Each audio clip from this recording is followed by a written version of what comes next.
Bismillahirrahmanirrahim. Alhamdulillah wassalatu wassalamu ala Rasulillah wa ala alihi wa sahbihi wa man walah. Amma ba'd. Sahabat-sahabat, ikhwan dan akhwat yang dimuliakan oleh Allah Subhanahu wa taala. Jika Anda bertanya apa saja pintu-pintu dan kunci-kunci mendapatkan karunia rezeki dari Allah Subhanahu wa taala, maka Syekh Abdul Malik Al-Qasim hafizahullah menjawab dengan mengatakan asbabur rizqi katsiratun mutanawwi'ah, bahwa jalan-jalan untuk mendapatkan karunia dan limpahan rezeki dari Allah Subhanahu wa taala itu katsiratun, sangat banyak, dan mutanawwi'ah, dan sangat beragam. Artinya, jika Anda ingin mengetahui bagaimana bisa mendapatkan limpahan rezeki dari Allah Subhanahu wa taala, maka Anda tidak perlu khawatir tentang jalannya. Anda tidak perlu khawatir tentang dari mana pintu yang semestinya Anda harus masuki untuk mendapatkan itu. Anda tidak perlu khawatir dan pusing untuk bisa menemukan kunci mendapatkan limpahan rezeki dari Allah Subhanahu wa taala. Karena itu sangat banyak, sangat beragam di dalam panduan syariat Allah Subhanahu wa taala dan Rasulnya. Tetapi sebelum kita lebih jauh masuk ke sana, maka salah satu hal penting yang harus kita terlebih dahulu luruskan adalah persepsi kita dan definisi kita tentang rezeki itu sendiri. Karena tidak bisa kita pungkiri dan harus kita akui bahwa kebanyakan kita ketika berbicara tentang rezeki, maka yang terbayang adalah limpahan harta. Yang terbayang adalah omset keuntungan bisnis kita berkali-kali lipat. Yang terbayang adalah bagaimana kemudian jumlah dan saldo rekening bank kita menjadi lebih banyak dan bertambah dari yang sebelum-sebelumnya.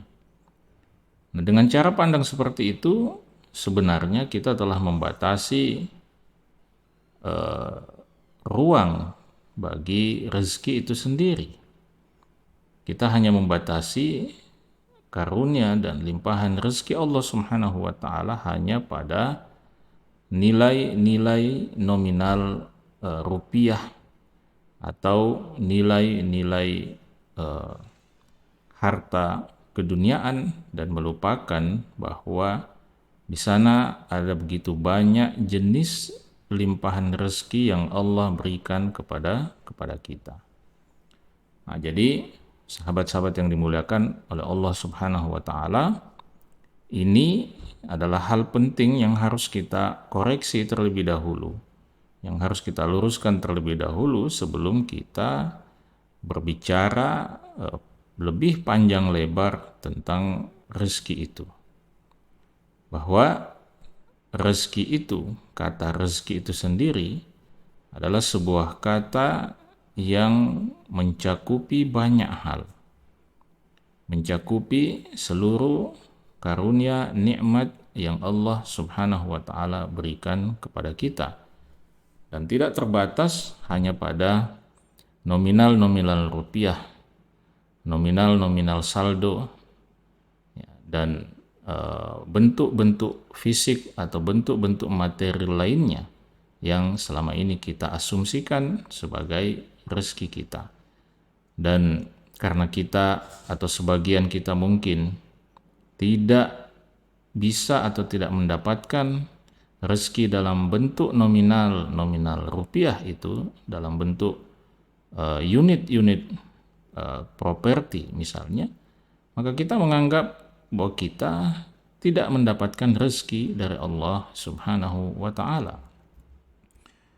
Dan kita tidak sadar bahwa rasa aman dalam hati kita, rasa bahagia di dalam jiwa kita, rasa lapang dan tenang di dalam kalbu kita, itu adalah merupakan rezeki yang sangat besar nilainya, bahkan tidak ternilai harganya. Kita lupa bahwa kesehatan yang Allah Subhanahu wa taala berikan kepada kita adalah mahkota yang tidak ada nilainya, tidak ternilai harganya, terutama jika dia dipandang oleh orang-orang yang diberikan penyakit, yang ditakdirkan untuk mengalami sakit oleh Allah Subhanahu wa taala. Kita lupa bahwa ketika seluruh anggota tubuh kita dalam keadaan sehat walafiat, bisa berfungsi dengan baik sebagaimana mestinya, itu adalah limpahan rezeki yang luar biasa nilainya dari Allah Subhanahu wa taala. Ya, apakah Anda rela untuk menjual penglihatan Anda kepada orang lain ya, dengan nominal rupiah? Ya, apakah Anda rela menjual kehidupan Anda kepada orang lain ya, demi mendapatkan nominal kekayaan dunia? Maka sahabat-sahabat, ikhwan dan akhwat yang dimuliakan oleh Allah Subhanahu wa taala, sekali lagi persepsi dan definisi kita tentang rezeki adalah hal penting yang harus kita luruskan, yang harus kita perbaiki. Ada begitu banyak nikmat, ada begitu banyak rezeki yang Allah Subhanahu wa taala berikan kepada kita, tetapi mengapa kemudian pandangan hati kita, pandangan mata kita hanya tertuju pada model rezeki atau jenis rezeki yang bernama uang, yang bernama harta itu. Maka itulah sebabnya kita kembali pada penjelasan kita di awal bahwa kalau kita sudah paham bahwa rezeki itu mencakupi seluruh karunia nikmat yang Allah berikan kepada kita, maka tidak mengherankan kalau kemudian Syekh Abdul Malik Al-Qasim mengingatkan kita bahwa asbabur rizqi katsiratun mutanawiyah, ya, bahwa jalan untuk mendapatkan limpahan rezeki itu sangat banyak dan sangat beragam.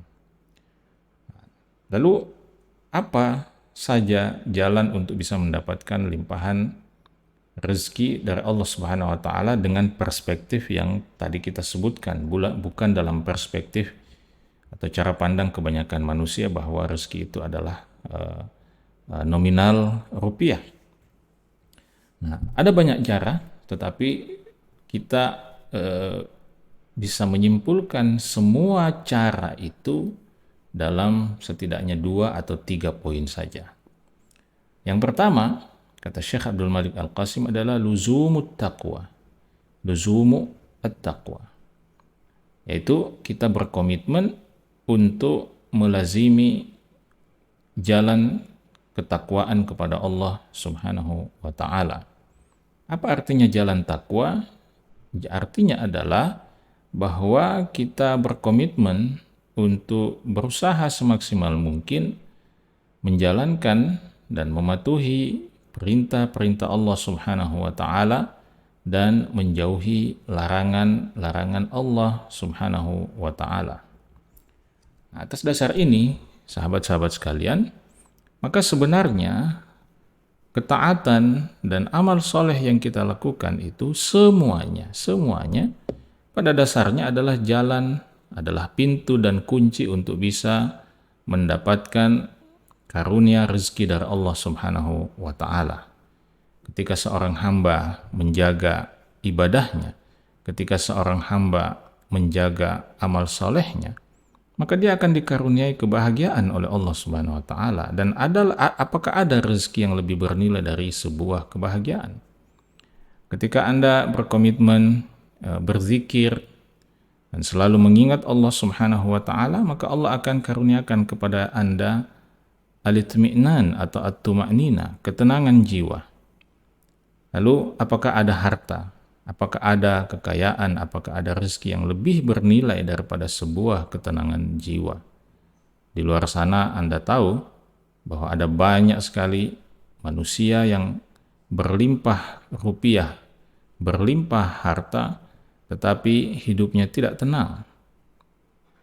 Hidupnya dikejar dengan tagihan-tagihan hutang, hidupnya dikejar-kejar oleh perasaan bersalah karena sumber hartanya adalah sumber yang haram, mengambil harta milik orang lain, merampas dan mengambil harta milik rakyat. Belum lagi efek dari harta yang haram itu akan berdampak kepada anak-anak keturunannya, kepada istrinya. Maka dengan melazimi jalan ketakwaan kepada Allah, dengan menjaga perintah-perintah Allah Subhanahu wa taala, dengan menjaga larangan-larangan Allah Subhanahu wa taala untuk tidak kita terjang, untuk kita tidak kita kerjakan, maka itu semua akan menjadi sumber dan pintu sekaligus kunci kehadiran rezeki Allah Subhanahu wa taala dalam kehidupan kita. Tentu sekali lagi rezeki dalam perspektif dan definisi yang kita sebutkan sebelumnya, yang tidak dibatasi oleh rezeki dalam bentuk harta saja. Jadi Anda akan mendapatkan ketenangan, kebahagiaan, Anda akan mendapatkan kedudukan yang mulia di sisi Allah Subhanahu wa taala, dan tidak menutup kemungkinan Anda juga akan dikaruniai kekayaan duniawi oleh Allah Subhanahu wa taala. Tidak menutup kemungkinan, meskipun tidak mesti ketika Anda menjaga ibadah Anda lalu Anda mendapatkan juga limpahan kekayaan duniawi. Itu tidak mesti terjadi, tetapi yang pasti insya Allah Anda mendapatkan ketenangan batin, Anda akan mendapatkan kemuliaan di negeri akhirat insya Allah ta'ala. Maka pintu utama dan kunci utama untuk mendapatkan limpahan rezeki dari Allah Subhanahu wa taala adalah takwa kepada Allah Subhanahu wa taala. Menjaga komitmen diri untuk taat kepada Allah, untuk tunduk kepada perintah Allah Subhanahu wa taala, untuk menjalankan perintah Allah dan menjauhi larangan-larangan Allah Subhanahu wa taala. Karena itu Allah Subhanahu wa taala mengatakan di dalam surah Al-A'raf ayat 69, "Walau anna ahlal qura amanu wattaqau lafatahna 'alaihim barakatim minas sama'i wal ard." Seandainya penduduk negeri itu beriman dan bertakwa. Ya, syaratnya adalah beriman dan bertakwa, kata Allah Subhanahu wa taala. Apa janji Allah tentang mereka? Lafatahna alaihim, sungguh akan kami bukakan untuk mereka.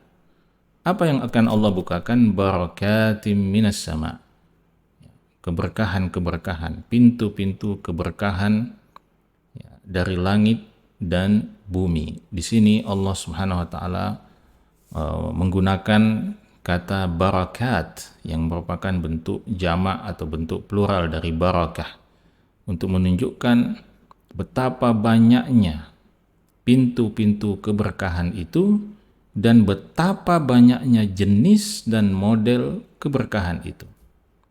Sebagaimana yang didefinisikan oleh sebagian ulama kita bahwa yang namanya berkah itu adalah ziyadatul khair wa numuwuhu, bertambahnya dan bertumbuhnya kebaikan kita.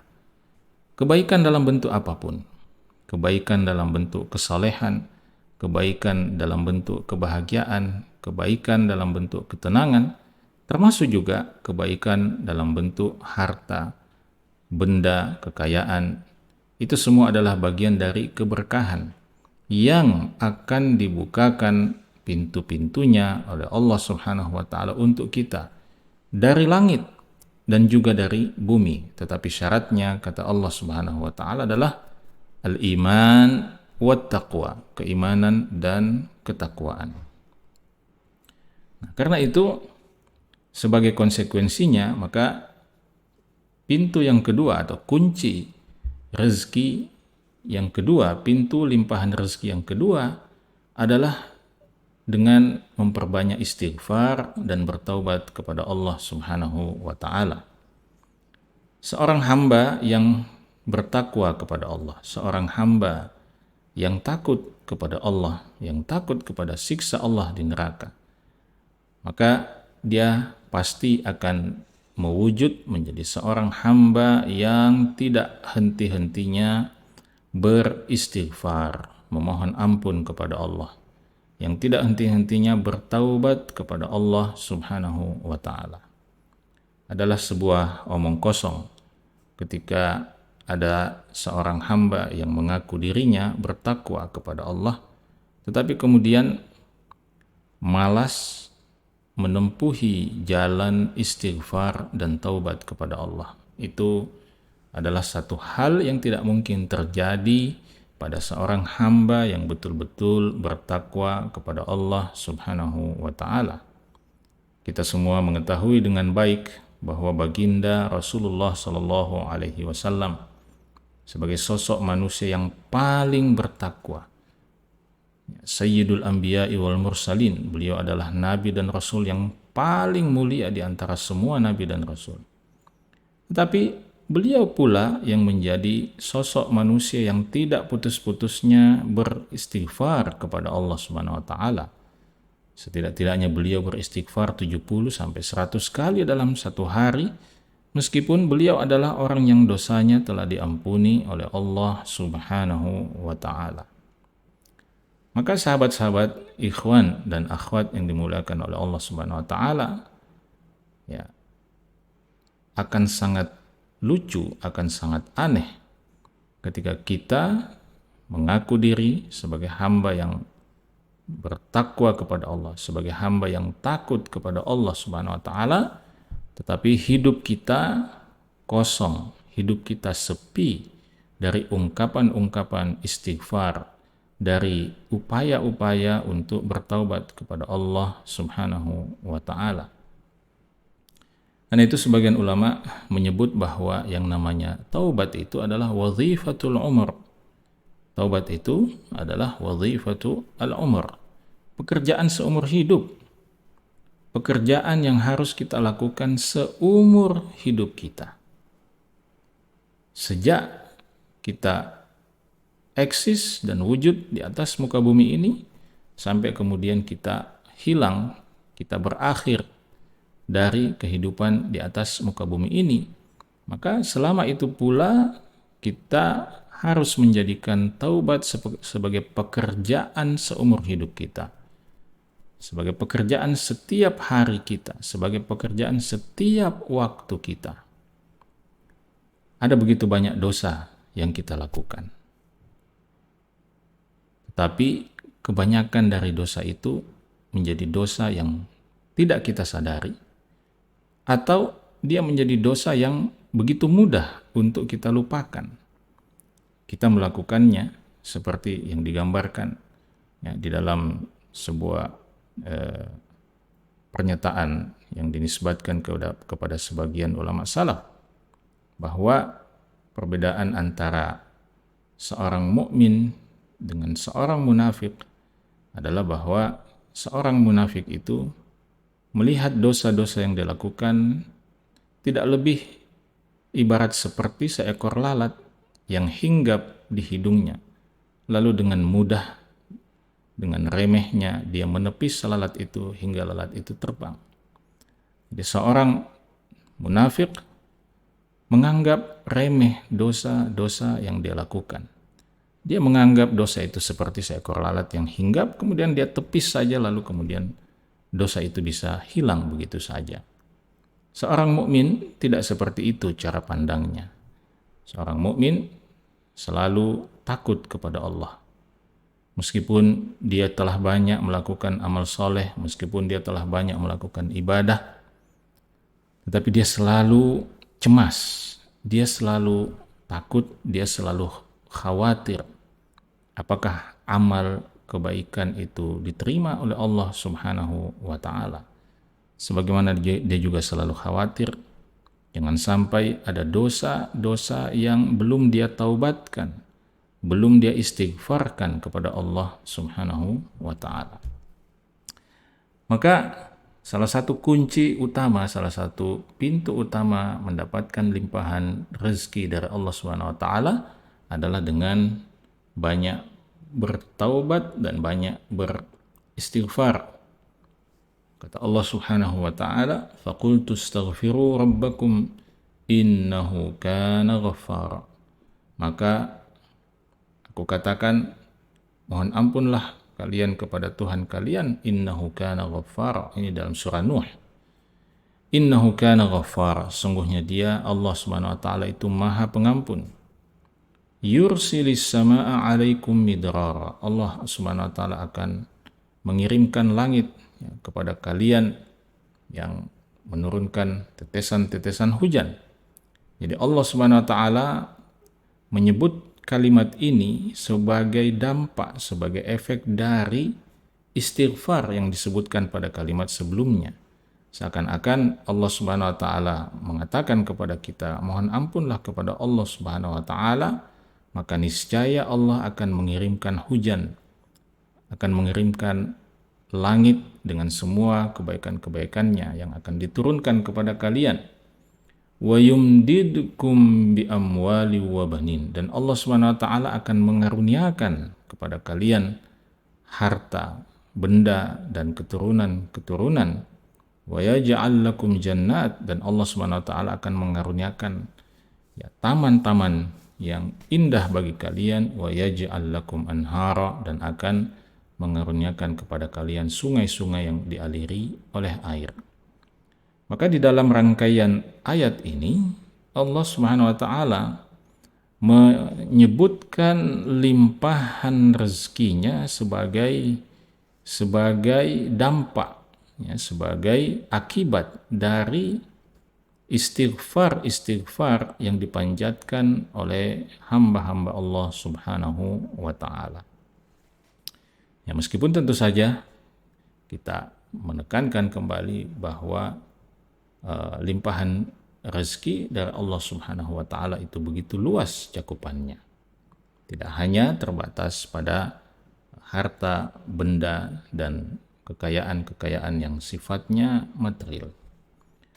Nah, karena itu faktor atau kunci dan pintu ketiga, kunci utama limpahan rezeki yang ketiga, ini adalah merupakan juga lanjutan dari kunci sebelumnya, yaitu apa? Tarkudz dzunubi wal ma'asi, meninggalkan dosa dan maksiat kepada Allah Subhanahu wa taala. Jadi ini adalah sebagai dampak atau sebagai langkah lanjutan dari istighfar dan taubat kita kepada Allah Subhanahu wa taala, yaitu kita meninggalkan, berusaha semaksimal mungkin meninggalkan, meminimalisir dosa dan maksiat kita kepada Allah Subhanahu wa taala. Dan ini adalah salah satu kunci, salah satu pintu penting untuk mendapatkan limpahan rezeki dari Allah Subhanahu wa taala. Karena dosa dan maksiat, kata Syekh Abdul Malik Al-Qasim, innaha tuhrimu khairai ad-dunya wal akhirah. Dosa dan maksiat itu akan menghalangi kita untuk mendapatkan dan menikmati kebaikan yang Allah Subhanahu wa taala tebarkan di dunia maupun di akhirat. Ya, Allah Subhanahu wa taala mengatakan dalam surah Asy-Syura ayat 30, "Wa ma asabakum min musibatin fabima kasabat aydikum wa ya'fu 'an katsir." Kata Allah Subhanahu wa taala, "Wa ma asabakum min musibah," dan tidak ada satu musibah pun yang menimpa kalian melainkan itu disebabkan fabima kasabat aydikum, melainkan itu disebabkan oleh apa yang dilakukan oleh tangan-tangan kalian sendiri, disebabkan oleh dosa-dosa dan maksiat-maksiat yang kita lakukan. Dan kata Allah Subhanahu wa taala, "Wa ya'fu 'an katsir."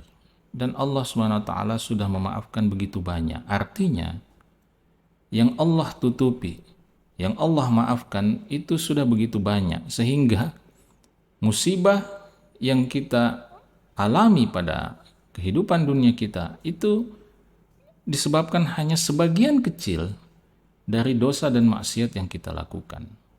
Seandainya Allah Subhanahu wa taala ingin menghukum kita dengan semua dosa dan maksiat yang kita lakukan, maka sudah pasti musibah-musibah yang menimpa kita akan jauh lebih besar, akan jauh lebih hebat, akan jauh lebih menakutkan daripada musibah-musibah yang selama ini kita alami dan kita rasakan.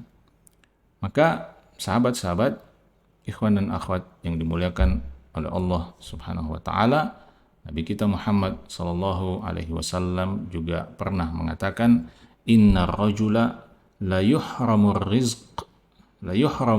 ar-rizqa bidzambi yusibuhu, bahwa seseorang itu akan diharamkan dari rezeki Allah Subhanahu wa taala disebabkan oleh dosa yang pernah dia lakukan. Maka sahabat-sahabat, ikhwan dan akhwat yang dimuliakan oleh Allah Subhanahu wa taala, ketiga kunci rezeki yang telah kita sebutkan ini, mulai dari melazimi jalan ketakwaan kepada Allah, kemudian memperbanyak istighfar dan taubat kepada Allah, kemudian meninggalkan dosa dan maksiat kepada Allah Subhanahu wa taala, ketiga kunci ini adalah ketiga kunci utama yang saling berkaitan antara satu dengan yang lain, yang harus kita kolaborasikan untuk bisa membuka pintu-pintu rezeki Allah Subhanahu wa taala. Tentu ini adalah kunci utamanya. Di bawah masing-masing kunci ini ada rincian-rincian yang bisa kita temukan dalam berbagai hadis. Ya, misalnya ada hadis yang menjelaskan tentang keutamaan sedekah sebagai pintu rezeki, keutamaan haji dan umrah sebagai jalan untuk bisa mendapatkan limpahan rezeki. Nah, itu semua merupakan bagian dari ketakwaan kepada Allah Subhanahu wa taala. Karena itulah tadi kita mengatakan bahwa seluruh kunci-kunci rezeki yang begitu banyak dan beragam itu pada akhirnya kembali dan berpulang kepada tiga kunci utama yang telah kita sebutkan ini. Yang pertama, sekali lagi, bagaimana kita berusaha semaksimal mungkin untuk melazimi jalan takwa kepada Allah, berusaha menjalankan perintah Allah dan menjauhi larangan Allah. Yang kedua, bagaimana kita melazimi jalan istighfar dan taubat sepanjang hayat kita, sepanjang umur kita. Lalu yang ketiga, bagaimana kita melazimi dan menjaga komitmen diri kita untuk meninggalkan dosa dan maksiat kepada Allah Subhanahu wa taala. Jika kita bisa memaksimalkan diri kita untuk mengkolaborasikan ketiga kunci dan ketiga pintu rezeki ini, maka yakinlah insyaallah taala dengan izin Allah Subhanahu wa taala kita semua akan menjadi hamba-hamba Allah yang akan selalu mendapatkan limpahan rezeki, limpahan nikmat dari Allah Subhanahu wa taala. Sahabat-sahabat, ikhwan dan akhwat yang dimuliakan oleh Allah Subhanahu wa taala, semoga kajian singkat ini bermanfaat dan bisa membuka cara pandang kita, membuka perspektif kita dalam melihat betapa luasnya, betapa beragamnya bentuk dan model rezeki yang Allah Subhanahu wa taala berikan kepada kita di dunia ini. Semoga bermanfaat. Sampai bertemu kembali dalam sesi-sesi yang lain. Assalamualaikum warahmatullahi wabarakatuh.